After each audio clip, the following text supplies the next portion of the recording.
Bueno, estamos retomando la clase.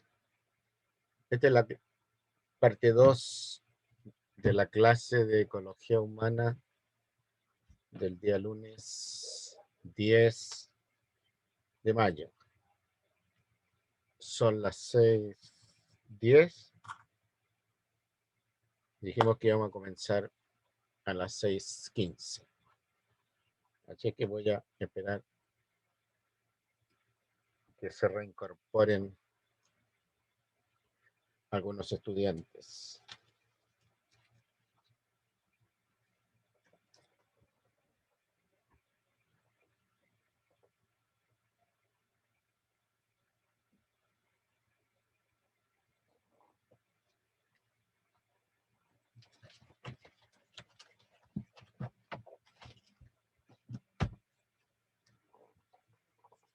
Este es el tópico de historia del crecimiento de la población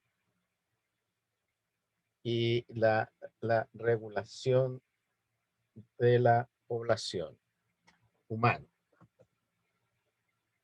Los temas a analizar en esta clase son los modelos de crecimiento de la población humana, el efecto de los cambios socioculturales sobre el crecimiento de la población humana, el tema de la transición demográfica y la teoría o las teorías sobre la regulación de la población humana.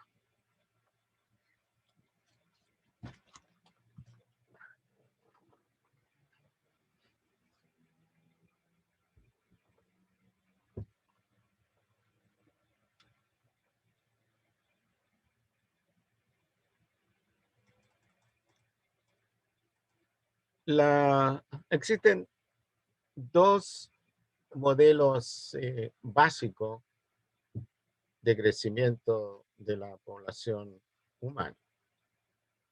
Uno de ellos es el modelo de crecimiento exponencial, también llamado crecimiento geométrico o logarítmico, y que es el que estoy apuntando acá. Bajo estas condiciones, la población tiende a crecer indefinidamente. Su tasa de crecimiento es baja al comienzo, esta parte de la curva, pero cuando logra un cierto tamaño, la tasa de crecimiento es constante y tiende a un máximo. Como el crecimiento tiende a un infinito, en algún momento el entorno va a producir una respuesta sobre una respuesta de la población que va a significar una reducción violenta hacia un número de individuos más bajo. Esa reducción violenta puede llevar la población casi a la extinción o bien alcanzar un punto de equilibrio donde la población fluctúa con algunos momentos de disminución en torno a una media, ¿ya? Y algunos momentos sobre el promedio. Aquí hay tres conceptos que considerar. Uno es el potencial biótico de la población, es decir, la capacidad que tiene la población para crecer e instalarse en un determinado lugar. Segundo, es la resistencia ambiental que se opone a esa a ese potencial biótico. Y tercero, es la capacidad de carga del entorno. Entendiendo por capacidad de carga del entorno o del ambiente, el número máximo de individuos que el ambiente puede mantener de manera sustentable, ¿ya? Sin que entre a un deterioro tal que signifique que la población tienda a colapsar, sino que tienda a un valor promedio donde fluctúa en algunos momentos hacia arriba este valor promedio y en otros momentos hacia abajo de este valor promedio. Muchos organismos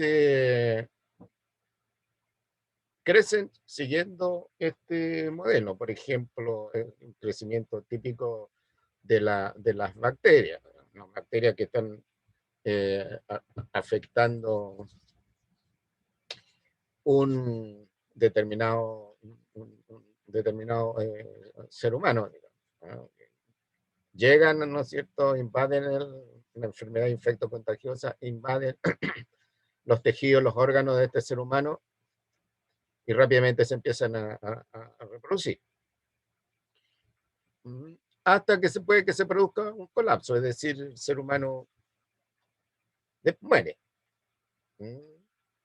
Ahora bien, por efecto de antibióticos o medicamentos para las bacterias, se produce un colapso poblacional porque los antibióticos y los medicamentos que están destinados a controlar el crecimiento de las bacterias reducen,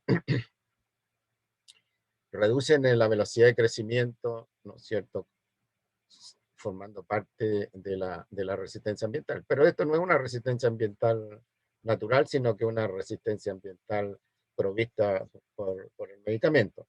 La defensa del individuo, ¿no es cierto?, que está siendo afectado por estas bacterias, eh, corresponde a la resistencia ambiental natural, lo que tiene el individuo. Lo mismo pasa con los contagios de virus.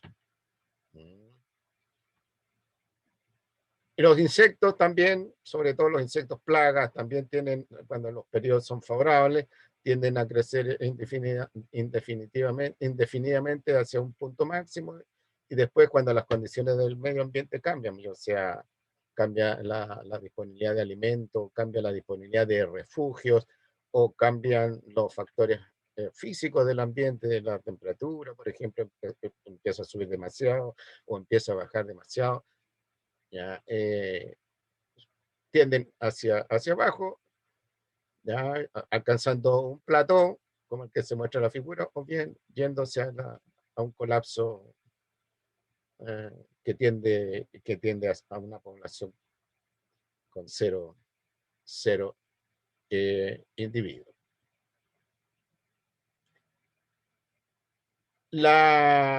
El segundo modelo es un modelo llamado modelo sigmoideo o logístico. También se produce el juego, ¿no es cierto?, entre el potencial biótico, la resistencia ambiental y la capacidad de carga.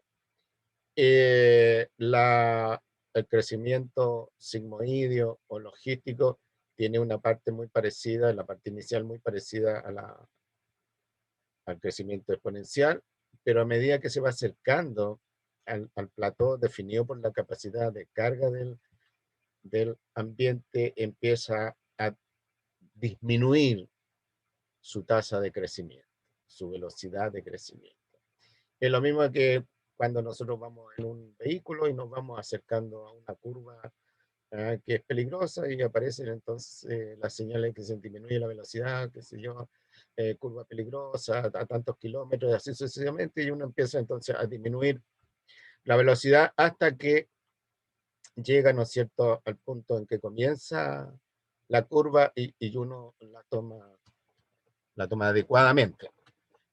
Si uno la tomara a una mayor velocidad, bueno, el auto puede seguir en línea recta yéndose quebrada.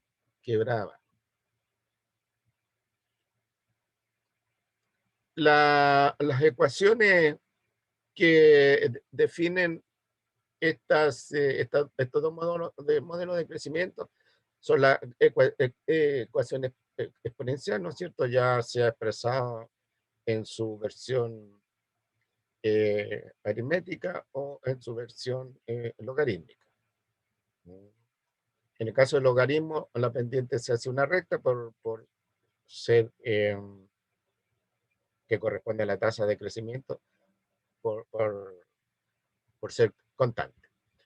En el caso de la curva sigmoidea, aquí la velocidad de crecimiento depende del delta que se produce entre el potencial biótico y la capacidad de carga. O sea, dice en otras palabras, a medida que la población se va acercando a la capacidad de carga, va disminuyendo su velocidad de crecimiento.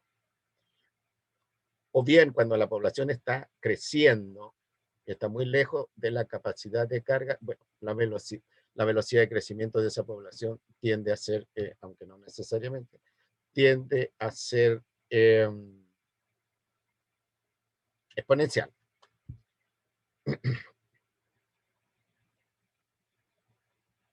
Ahora, ¿qué es lo que se ha observado a nivel de la historia de la población humana? Que la población humana se demoró mucho tiempo en aumentar su tamaño poblacional de manera significativa. ¿Ya? Y que además, ¿no es cierto?, en la Edad Media se produjo un ataque de la peste bubónica que llevó a la población humana europea casi a cero. Los datos muestran que alrededor de 60 millones de personas murieron. Pero ciertamente, como hubo otras regiones del mundo que no fueron afectadas por la peste bubónica, en América, por ejemplo, en Asia, en África, en Australia, bueno, la población humana siguió presente allí. Pero como los registros más importantes estaban en Europa, bueno, ya, es lo que muestra esta curva. Pero cuando hubo logrado un cierto desarrollo humano, sobre todo científico y tecnológico, la población humana empezó a crecer a un ritmo constante. De tal manera que por allá por los años 50, 1950, se pensaba que por el siglo XXI, a inicio del siglo XXI, lo que estamos viviendo nosotros ahora, iba a haber colapso de la población humana por falta de recursos, alimentos, agua, espacio.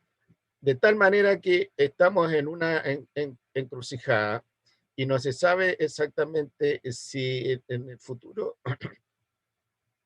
inmediato, digamos dentro de los próximos 100 años, la población humana en forma espontánea va a empezar a disminuir su velocidad de crecimiento hacia un máximo mínimo, que aquí está indicado en el gráfico, 7 billones de habitantes, ya se superaron los 7 billones de habitantes, un máximo intermedio de alrededor de 10 billones de habitantes y un máximo superior de alrededor de 14 billones de habitantes.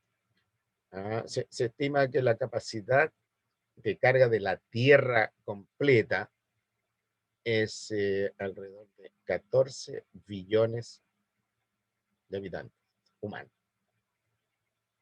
Pero ¿qué es lo que ha ocurrido a una escala menor?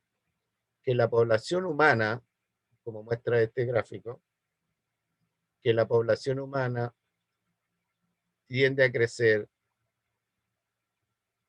ya cuando se producen cambios socioculturales, sobre todo aquellos que están relacionados con la producción de alimentos. Aquí tenemos nosotros un salto que se produjo cuando el ser humano estaba en su etapa primitiva y era recolector carroñero. Mm. El ser humano logra domesticar plantas y animales, deja la vida nómade, se transforma en vida sedentaria y construyen pequeños poblados y ahí se produce un salto de la población.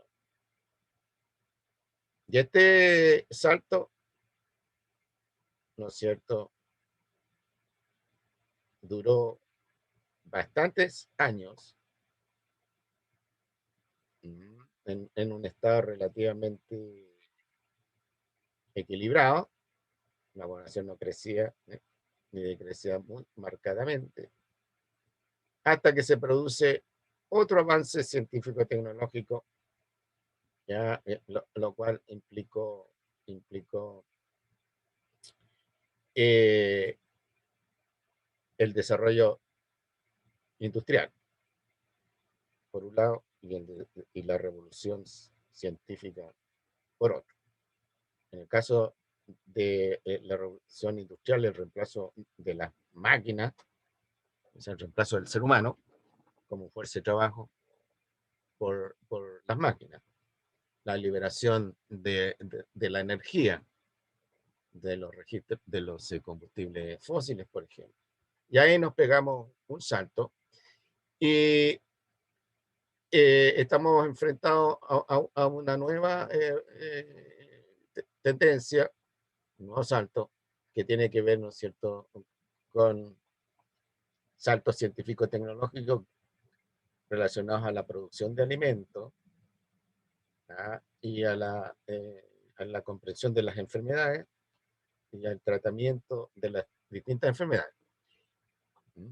De tal manera que, de nuevo, no está tan claro si para los próximos años, 50, 100 años, nosotros vamos a empezar a disminuir el crecimiento de la población, la velocidad de crecimiento de la población y ajustarnos de manera consciente, ¿no?, a lo que determina la capacidad de carga, o bien vamos a seguir creciendo a la espera de una nueva revolución científica y tecnológica. ¿Qué es lo que piensan algunos autores importantes, analistas importantes de esta temática?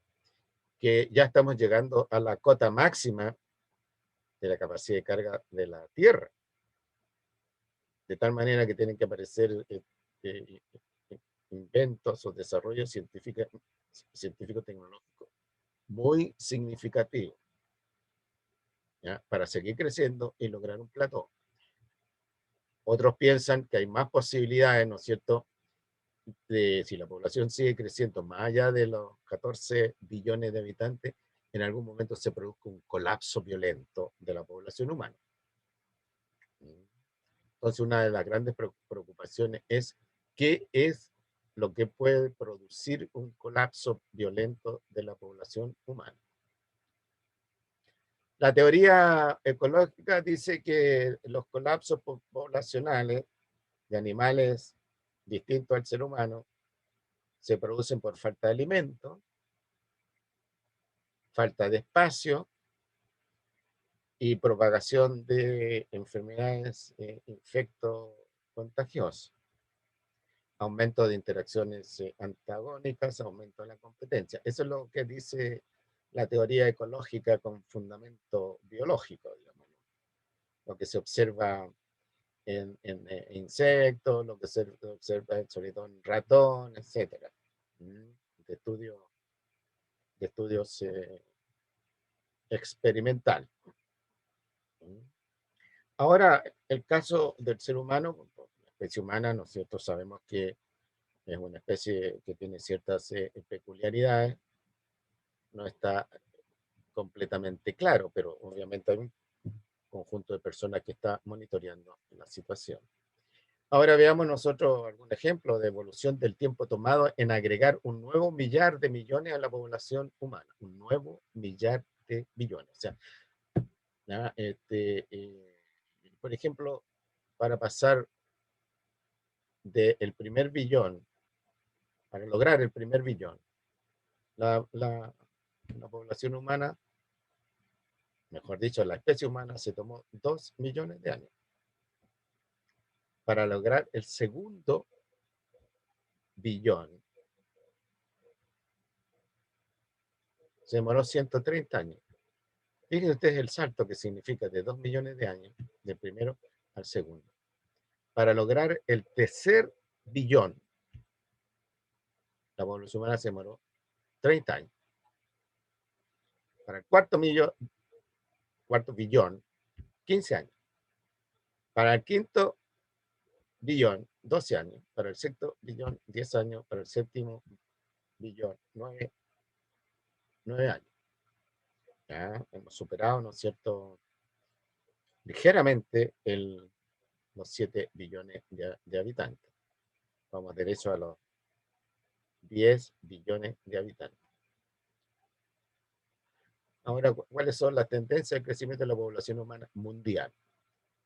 2.500 millones en el año 1950, 5.400 millones en el año 1991, al año 2045, o sea, 24 años más, la predicción es de 10.800 millones, o sea, 10 billones. Y al fin del siglo XXI, o sea, 2100, más o menos, estaríamos alcanzando la cota de 14 billones de habitantes, que como digo, es el número máximo de habitantes humanos que se piensa pueden existir en la Tierra en las condiciones en que estamos, a menos que se produzca un gran avance científico-tecnológico, particularmente referido a la producción de alimentos, a la colonización de territorios que en estos momentos son difíciles de colonizar, ¿no?, por las razones que hemos visto en la clase inicial, etcétera. Entonces, como algunos investigadores creen que esta situación es complicada, hay algunos países desarrollados, entre ellos Estados Unidos, que están explorando la posibilidad de ir a Marte o algún otro planeta que permita que un contingente de la especie humana pueda colonizar esos territorios. La transición demográfica, el juego entre la natalidad y la mortalidad. Se dice que muchos países en el mundo, entre ellos Chile, están en una etapa de transición demográfica. En esto de la transición demográfica participa tanto la ecología, ¿ya?, como la economía y la sociología. Ahí tenemos nosotros una curva de crecimiento de una población humana según distintas etapas de la historia del ser humano.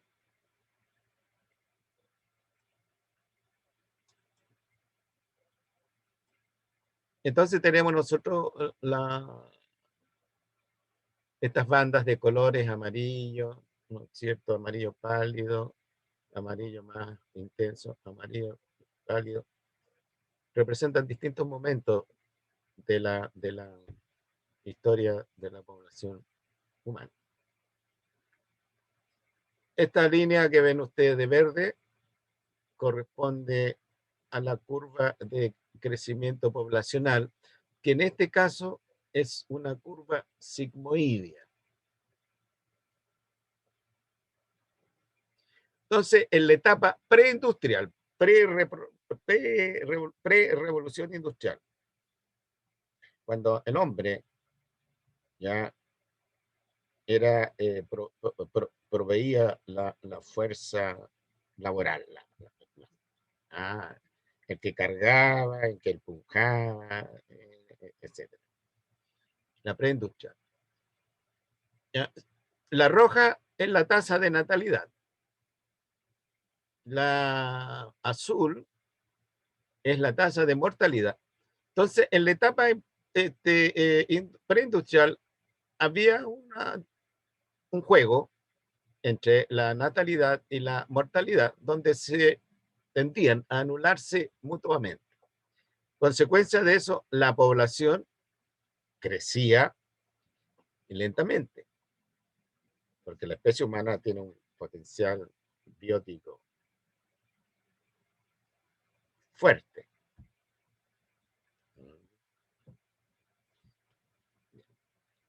Cuando se logra un mayor desarrollo humano, entonces la tasa de mortalidad comienza a bajar. Al comienzo comienza a bajar dramáticamente y después se mantiene relativamente constante. La tasa de nacimiento se mantiene aproximadamente constante hasta que años previos a la revolución industrial comienza como a bajar, hasta el punto en que tienden a anularse, igual que en esta etapa, ¿ya? Igual que en esta etapa. Pero como en esta etapa transicional, ¿no es cierto? La diferencia entre la mortalidad, esta que está aquí, y la natalidad es es estrecha acá, la diferencia, pero a medida que van transcurriendo los años se va haciendo máxima hasta de nuevo hacerse más estrecha. A consecuencia de esto, la población en esta etapa, población humana, tiende a crecer. Y llega un plató. Y este plató se consigue gracias a que la natalidad con la mortalidad se anulan o tienden a anularse en la etapa postindustrial. Y más aún, en la etapa que estamos presentes, la natalidad está tendiendo a bajar. Esto a nivel mundial. Está tendiendo a bajar, está tendiendo a cero. La natalidad. La mortalidad, una vez que se alcanza un valor, por supuesto que la mortalidad no tiende a cero. ¿Ya? Como consecuencia de esta dinámica de la natalidad y de la mortalidad, la población, ¿no es cierto?, está tendiendo a bajar en los últimos años. Entonces, esta es la transición demográfica. La transición demográfica es la etapa, ¿no es cierto?, que pasa una población donde la natalidad y la mortalidad se tienden a anular. Empiezan a morir menos personas, pero la población no crece. ¿Por qué no crece? Porque la natalidad se ha reducido, tendiendo a cero. En la etapa preindustrial, la población no crece, está a un muy bajo nivel, ¿no es cierto? ¿Por qué? Porque así como nacen individuos, mueren individuos. En un momento la natalidad se separa de la mortalidad hasta anularse respectivamente. ¿Por qué? Porque la natalidad ha ido bajando. Y la mortalidad en una primera etapa, la que estoy mostrando acá, en esta etapa de transición, ha ido disminuyendo hasta mantenerse constante. La mortalidad, repito, no puede tender a cero, todos los individuos en algún momento mueren, aunque lleguen a 100, 115 o 120 años. Pero la natalidad sí puede tender a cero. Las mujeres pueden decir, no tenemos más hijos. Este es el fenómeno de la transición demográfica. Y aquí tenemos unos valores. Chile se estima que está en una etapa de transición demográfica. Aquí hay unos ejemplos a la fase 1, que corresponde al gráfico anterior. Tasa de natalidad en porcentaje de 40 a 50%, tasa de mortalidad 40 a 50%. Piensen ustedes que una tasa de natalidad del 40% es alta y una tasa de natalidad ya del 40 a 50% es alta. ¿Y qué es lo que dice el cuadrito? ¿No es cierto? Lo pueden leer después con más calma. En la actualidad no hay ningún estado en el mundo que presente tasa de mortalidad tan alta. Para encontrar algún país del tercer mundo en esta fase habría que remontarse a la primera mitad del siglo XX y hasta el siglo XVIII. Vamos a algunos países que están en la etapa 5, ¿ya? Alemania, Italia, Eslovenia, Lituania, Austria. Tenemos una tasa de natalidad del 8,3%. Ups. Ah,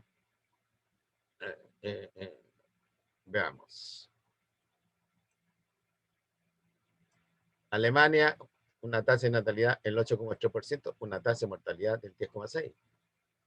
Italia del 8,9%, del 10,3%, mortalidad. Eslovenia del 9%, del 10%. Lituania del 8,6%, casi el 11%. Australia casi el 9% respecto a casi el 10%. En este grupo que están en la etapa 5.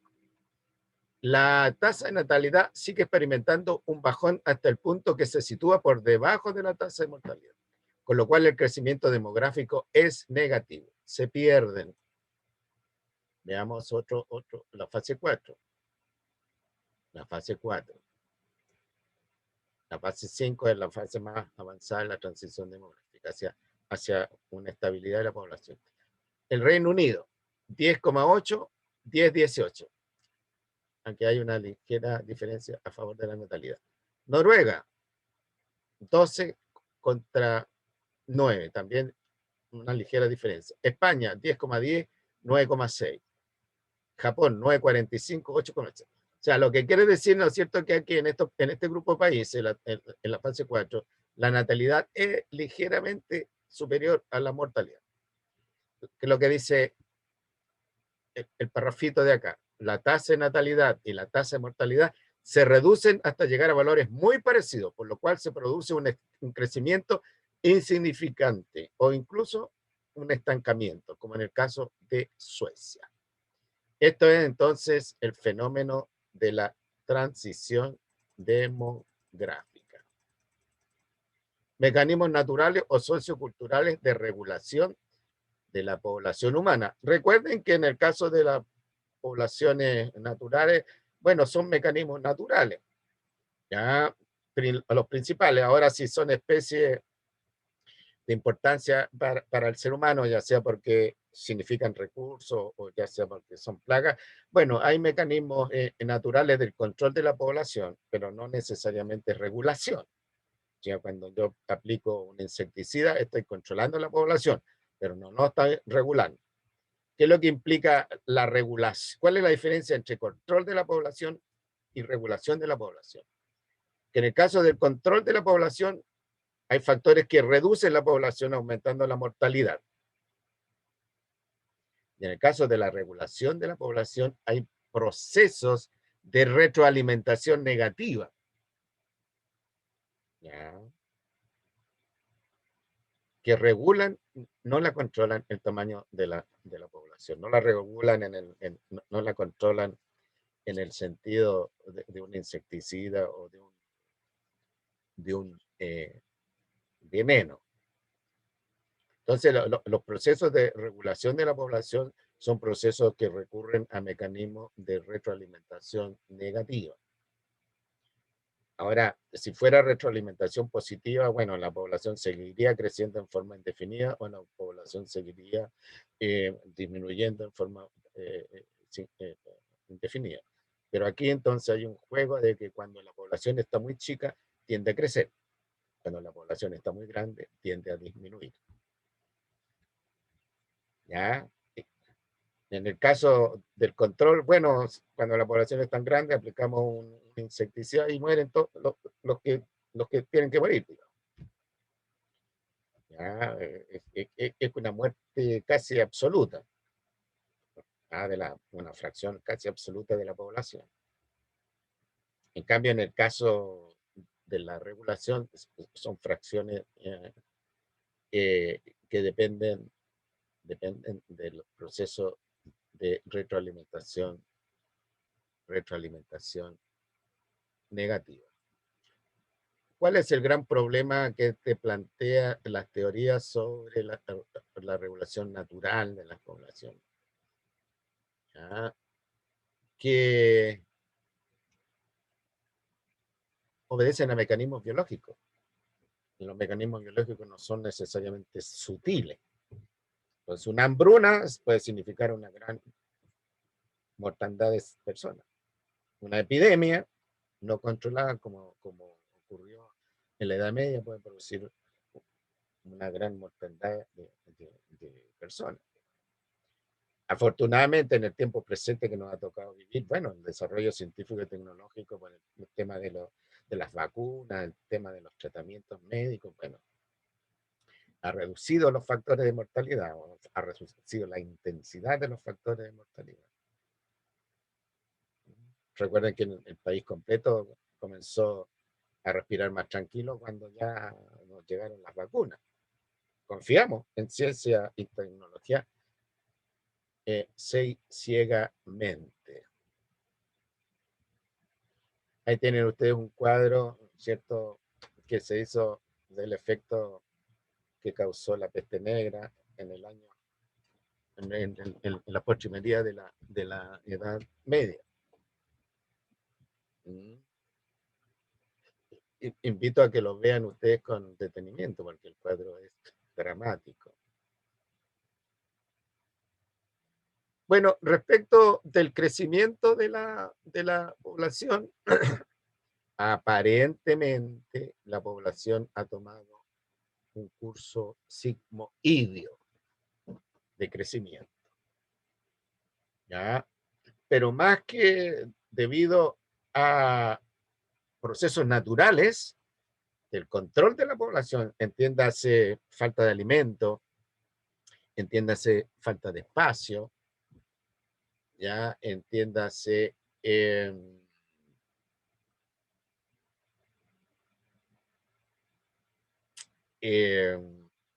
plagas, efectos de enfermedades, efectos contagiosos, ¿no es cierto? Sino que esta tendencia es más bien debida a factores socioculturales que están operando desde los años 50 o un poquito antes en la población humana. ¿Ya? Y está notándose que esta curva, ¿no es cierto?, se va suavizando hacia un plató.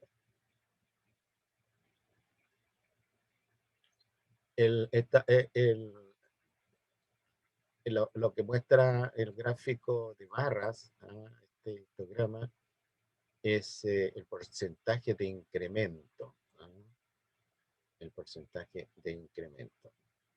Note que el porcentaje de incremento va subiendo, no en la curva celeste, sino que en las barras. Note que el porcentaje de incremento va subiendo aceleradamente, llegó a un plató y ha comenzado a bajar. Esto muestra que la velocidad de crecimiento no es constante como en el caso del crecimiento exponencial, sino que va disminuyendo a medida que la población se va acercando a la capacidad de carga. Pero aquí los factores, repito, más que naturales, porque imagínense, factores naturales que te produzcan una mortandad, o sea, la gente muere. Han ocurrido en ciertas regiones, en África han ocurrido mortandad, o sea, la gente muere en la calle. Niños, mujeres, viejos, hombres, mueren en la calle. Sino que gracias a factores socioculturales. Y aquí ven ustedes la importancia de ciencias como la ecología. La ecología ha puesto en evidencia estas cosas basadas en teorías de poblaciones animales, bueno, que se trabajaron con ratones, que se trabajaron con pájaros, no con seres humanos.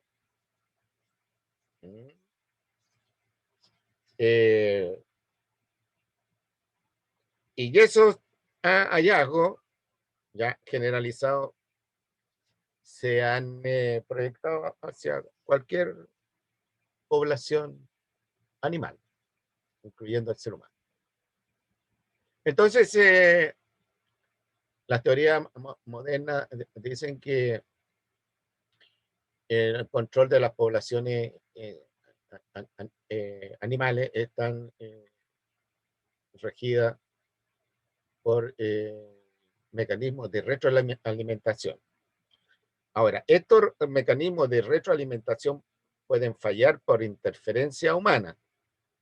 Y ahí entonces la población o se dispara y se transforma en una plaga, porque tú, ratones, o bien este mecanismo se desequilibra y la población tiende hacia la extinción, como ocurre, por ejemplo, con animales que se han extinguido, o bien con animales que están en vías de extinción. Pero afortunadamente todos estos mecanismos ya están relativamente claros, ¿ya? Y cuando se trata de salvar una especie de la extinción, bueno, se ven las condiciones en que estos mecanismos comiencen a operar. Esto lo vamos a ver en la próxima clase porque ya estamos en la hora. Ya, no, son las 18:55 y salimos a las 19:30. Eh,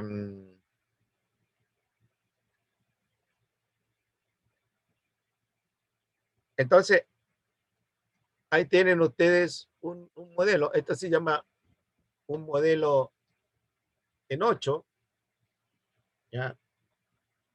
Que regula la población de animales y podría aplicarse a la población humana para entender los procesos que están participando en ello. Entonces, está en 8. Noten ustedes cuáles son los factores que están en juego.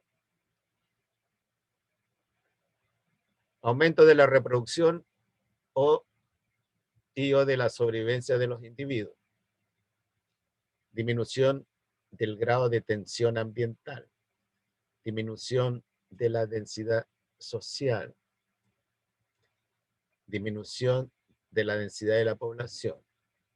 Entonces aquí tenemos un punto de partida, ¿no es cierto? Empecemos a analizar este lado del mecanismo en 8. Punto de partida, la población tiene un cierto tamaño, ya por alguna razón disminuye la densidad de la población. Como consecuencia de una disminución de la densidad de la población, disminuye la densidad social. ¿Ya? Piensen ustedes que una población, qué sé yo, la India, ¿ya? Por una elevada densidad poblacional. Si se va a una ciudad grande de la India, bueno, va a encontrar aglomeraciones, hacinamiento, gente que está metida, gente que en el transporte colectivo, ¿no es cierto?, está atiborrada en las micros, en, en el metro. Eso es densidad social, disminución de la densidad social. Consecuencia de la disminución de la densidad social, disminuye el grado de tensión. Sabemos nosotros que las tensiones del entorno generan varios efectos sobre los individuos. Uno de esos es disminuir la capacidad reproductiva o favorecerla. Aquí la disminución del grado de tensión como consecuencia, aumento de la reproducción o de la sobrevivencia de los individuos. Ya. Ahora bien, al haber aumentado la reproducción y la supervivencia de los individuos, aumenta la densidad de la población. Como aumenta la densidad de la población, aumenta la densidad social, aumentan las interacciones, competencia, antagonismo, etcétera. ¿Ya? La colaboración se logra en momentos de baja densidad social, porque cuando hay mucha densidad social, bueno, la gente tiene que lograr salvarse de la situación, menos en pensar en colaborar para que otros se salven. ¿Ya? Al aumentar la densidad social, aumentan los tensores ambientales. El antagonismo, las peleas, ¿no es cierto? La competencia. Esos tensores tienen un efecto sobre el sistema nervioso, ¿ya? Y consecuencia de eso, disminuye la reproducción y la sobrevivencia de los individuos, y volvemos al punto de partida, como la población ha bajado, ¿no es cierto? Nos vamos por este lado. Ahora, aquí, todo esto es una cuestión interna a la población, pero por supuesto, estos son factores intrínsecos de la población, pero por supuesto, operan factores extrínsecos y otros intrínsecos, ¿no?, de la resistencia ambiental. Entonces, los factores extrínsecos, ¿ya?, de de la resistencia ambiental son factores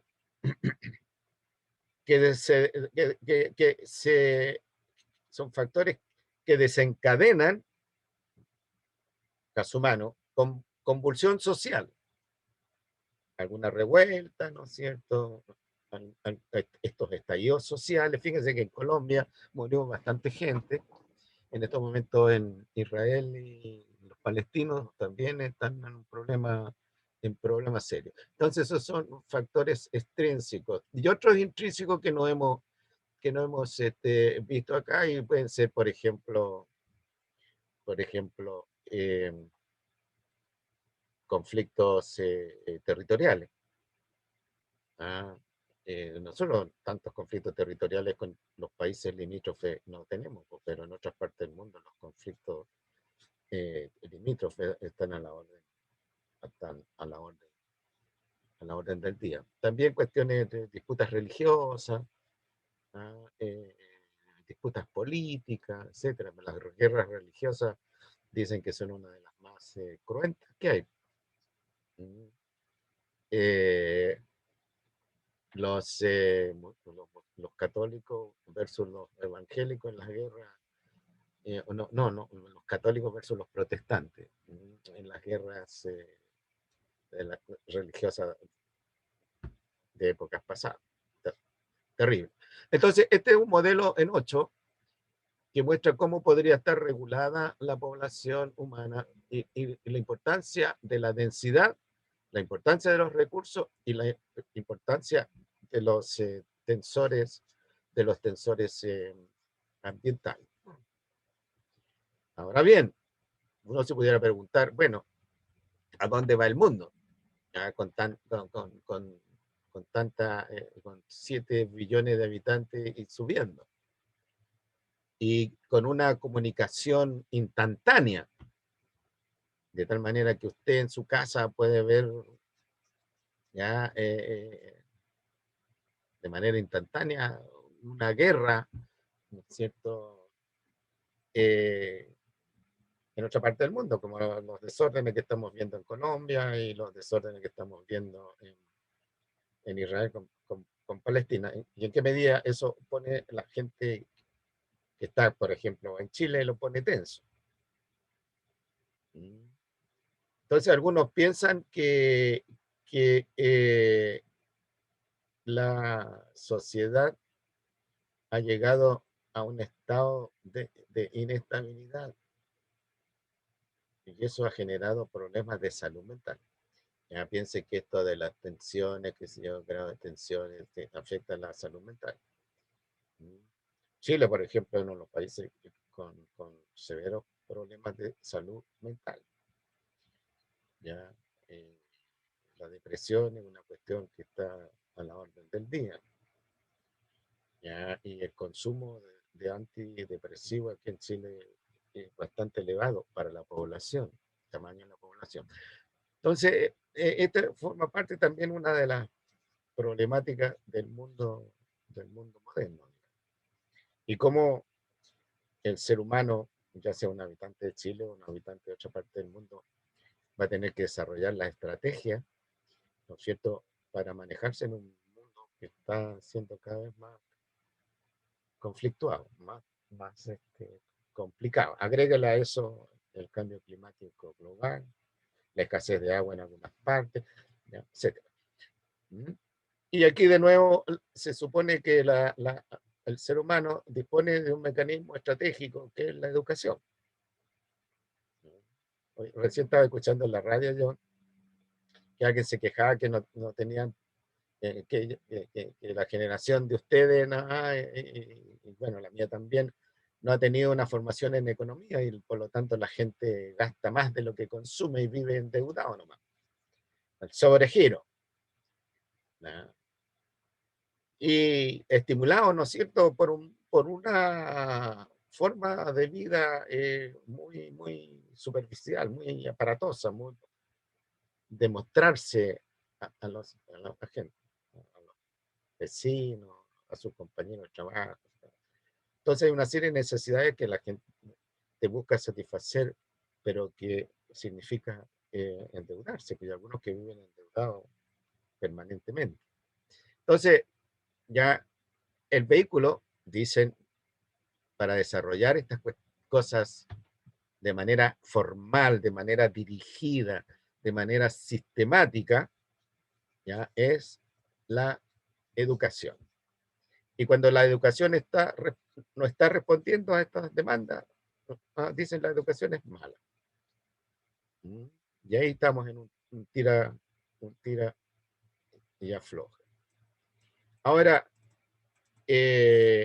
factores naturales del control.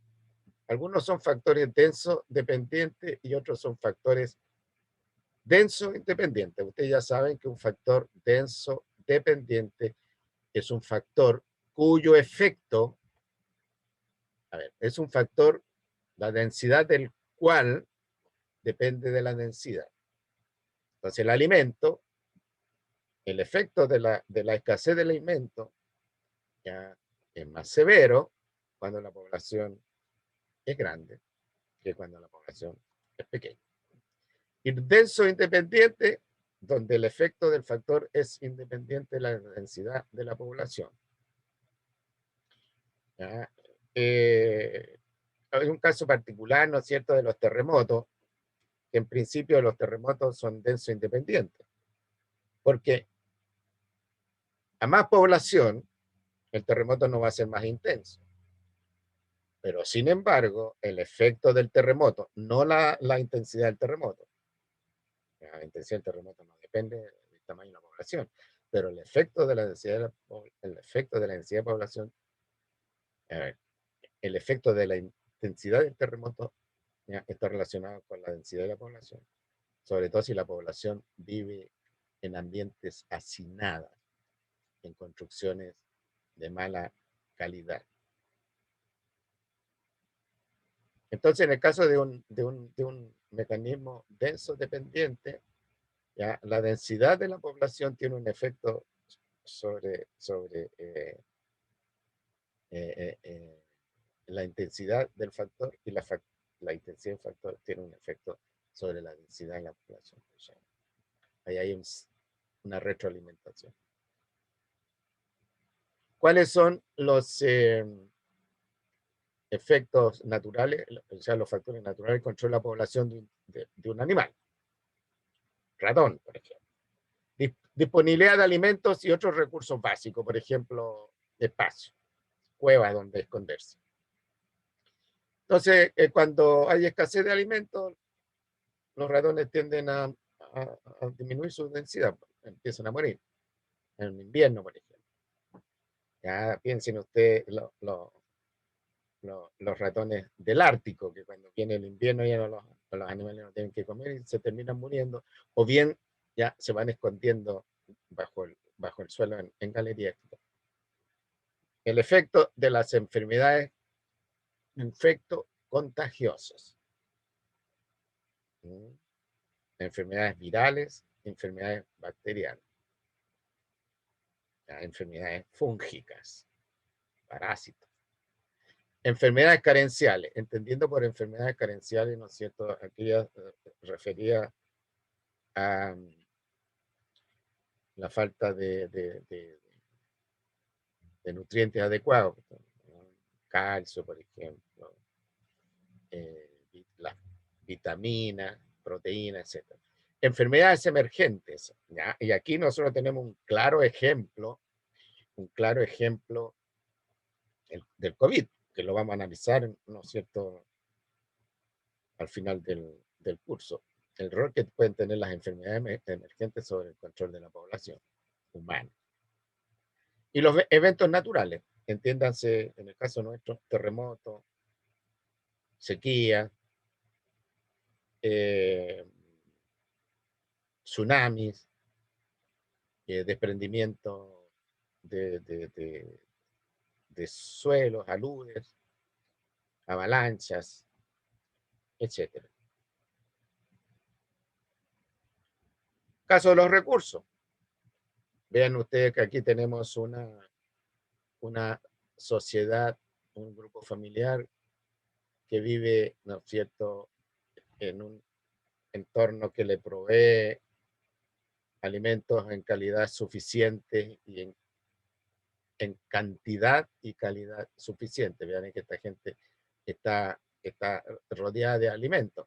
Ahora, ¿cuál es el problema? Ellos tienen ya, bueno, una buena acceso a los alimentos, que la gente ya, si no tiene, ¿no es cierto?, una educación adecuada, la gente entonces tiende a aumentar sobrepeso y el sobrepeso significa problemas de salud que a la larga inciden sobre la población.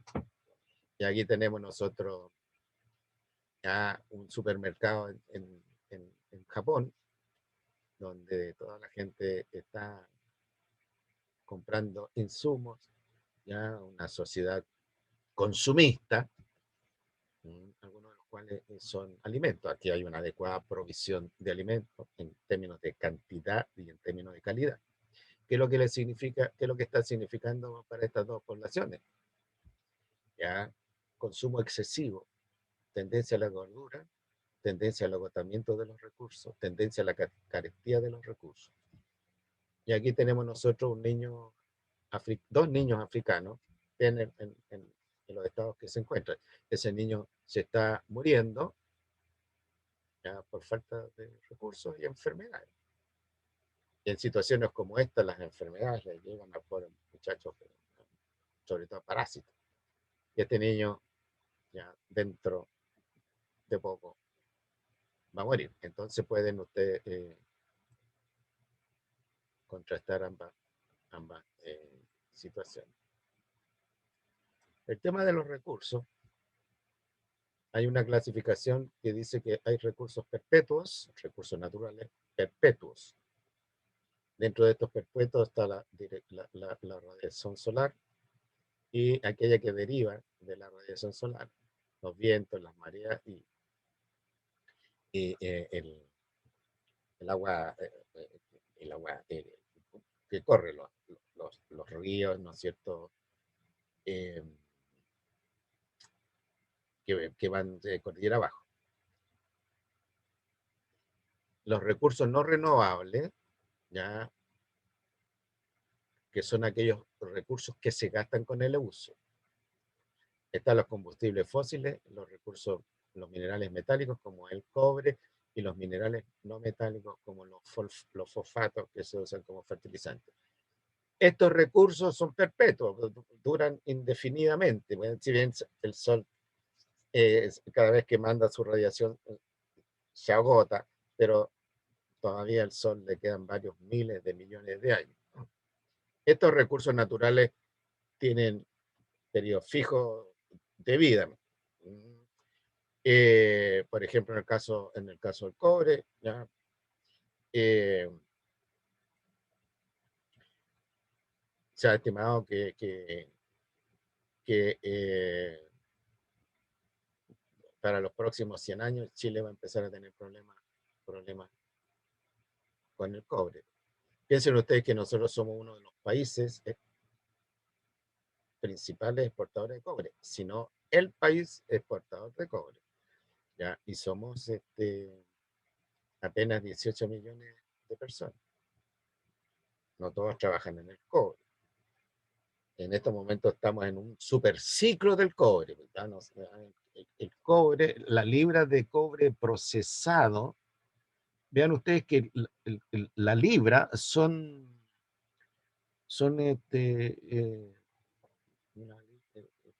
está costando $5, una libra de cobre procesado.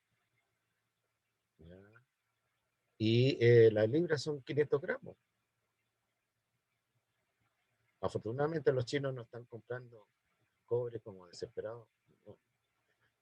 ¿Ya? Y las políticas de desarrollo sustentable que están tratando de aplicar ya en distintas partes del mundo demanda cobre. Bueno, tenemos litio también ahí, qué sé yo, por si se nos acaba el cobre. Y los recursos potencialmente renovables. Los recursos potencialmente renovables son aquellos recursos que se renuevan a través de procesos ecológicos. Tenemos el aire limpio, el agua limpia, el suelo fértil o la fertilidad del suelo, ¿ya? Y lo que me interesa a nosotros como biólogos o profesores de biología, las plantas y los animales. ¿Por qué son potencialmente renovables? Porque cuando se llega a un cierto límite de la población, esa población no se renueva, ¿ya? Sino simplemente va a la extinción. Y en algunos casos se puede recuperar la población, pero en muchos casos va a la extinción. O bien recuperarla es muy, muy caro. Potencialmente renovables. El aire fresco, el agua, el aire limpio, el agua limpia, el suelo. El suelo, por ejemplo, ya la fertilidad del suelo, cuando la fertilidad del suelo se pierde, ya el suelo se transforma en un desierto, que no es productivo, pierde productividad del suelo. Y al perder productividad del suelo, eso significa pobreza para la gente que vive en el sector. ¿Ya? Eso se llama desertificación. El sur de la región de Coquimbo ya ha perdido la fertilidad del suelo en gran parte. ¿Ya? Y todas esas tierras son tierras desertificadas. Como consecuencia, ¿no es cierto?, muchas especies de plantas y animales que eran propios del sur de la región han ido disminuyendo sus poblaciones y algunos se han extinguido. Mm.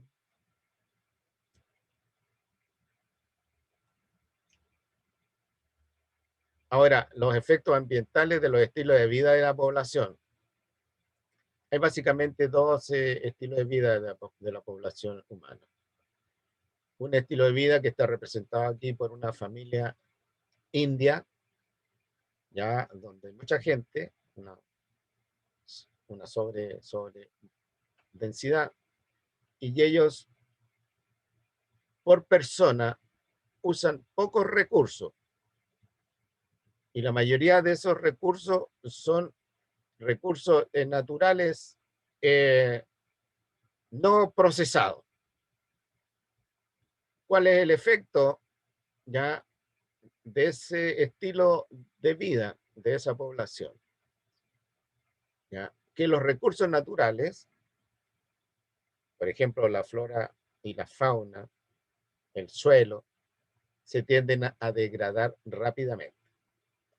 Y a eso agréguele usted la contaminación producto de la industria, porque obviamente una población tiene industria.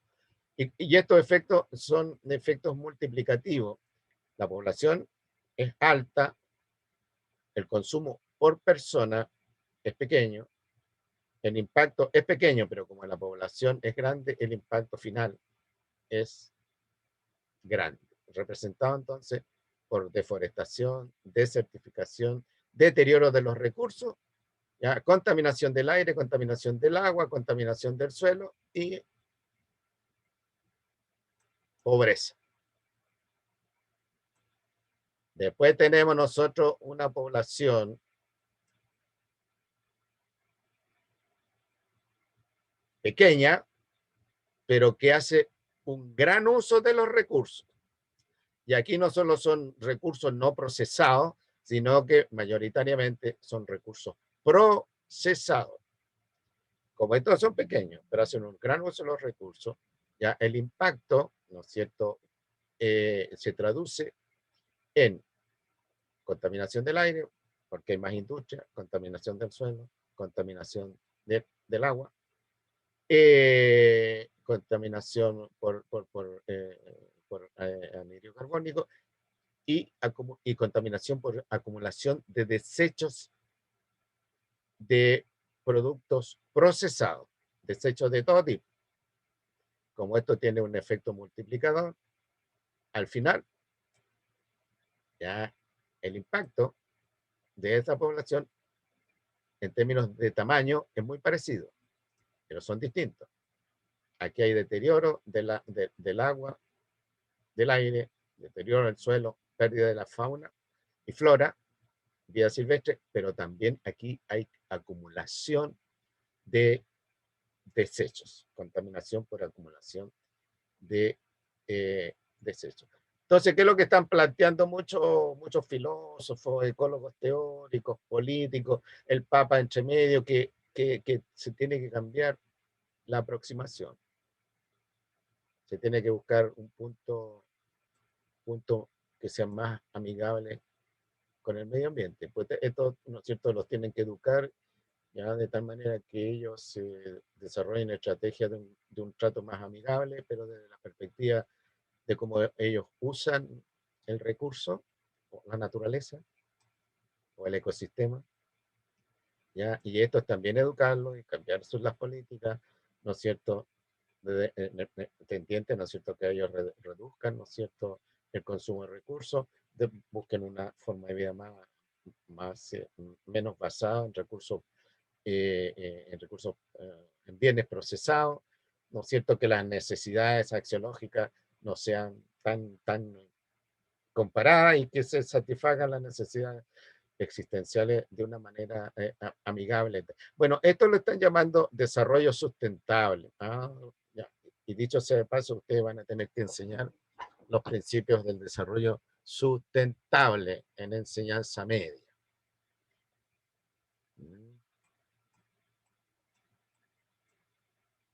Ahora, las enfermedades, control denso dependiente. Entonces, bueno, vamos a pasar rápido. Ya, las necesidades, los eventos naturales, control denso independiente, ¿cierto? Las inundaciones o las avenidas de los ríos. Esta foto, vean ustedes que es una foto de un evento grandote que ocurrió acá en 1997. Y esto, créanlo o no, esto es el valle este es el río Elqui. La foto la tomé yo del puente Zorrilla, en la versión antigua del puente. Vean, parece un río brasileño. Y el agua, ¿no es cierto? La fuerza del río se empezó después a llevar a esa tremenda máquina que hay ahí. Y esto es la playa de La Serena, ahí está el faro de La Serena. Esta foto la tomé yo un par de días después que ocurrió esto, y eso es un silo. ¿Ya? Si usted sabe lo que son los silos, se para dar cuenta del tamaño de esta cosa. Un silo vacío, lo trajo el río y lo depositó acá. Y este es un depósito de rama de hojarasca que el río. Esto debe medir unos 2 metros, ya como para que esto esté asentado. Como 2 metros de altura, y prácticamente la bahía de Coquimbo, recuerden que esto se llama Bahía de Coquimbo, no Bahía de La Serena, la Bahía de La Serena hasta Cuatro Esquinas, ya estaba lleno de esta borra. Por supuesto que aquí había más, ¿no es cierto?, que allá en Cuatro Esquinas, y hacia la, la desembocadura del río y hacia hacia San Pedro. Bueno, esto estaba lleno de material vegetal que la lluvia arrastró desde la ladera de los cerros en la parte alta del valle y lo fue acumulando, acumulando, acumulando. ¿Ya? Eventos naturales. Ahora, aquí sí vamos a parar, porque ya queda poco y esto hay que tratarlo con calma. El control sociocultural de la población humana. En estos momentos, más que los factores naturales, ¿no es cierto?, tiene que haber alguna cosa. Ya piensen en el COVID, ya, que el COVID, si bien es cierto, murió harta gente, no murió tanta gente en función del área afectada. El mundo, piense que la peste negra, de nuevo, mató alrededor de 60 millones de personas, solo en Europa. O sea, mató una fracción importante de la gente en Europa. Y la fiebre española, ya que ocurrió hace unas décadas atrás, mató creo que 40, la influenza española o la fiebre española, no me acuerdo, mató alrededor de 40 millones de personas. ¿Ya? Pero ahora el ser humano tiene todo medianamente controlado, a pesar que el COVID como que se nos anduvo arrancando. ¿Ya? Esto lo vamos a ver con más calma la próxima clase, ¿ya? Porque hay que analizarlo con más detención. Bien, chiquillos y chiquillas, ya no les voy a preguntar si algunos tienen una pregunta. La pregunta lo dejamos para el próximo lunes y quedamos que el jueves nos íbamos a juntar a aquellas personas que quieran ver revisar su prueba, porque yo ya les mandé las notas y estoy seguro que ya las conocen. Bien, voy a proceder entonces a dejar de compartir el material y de ahí finalizar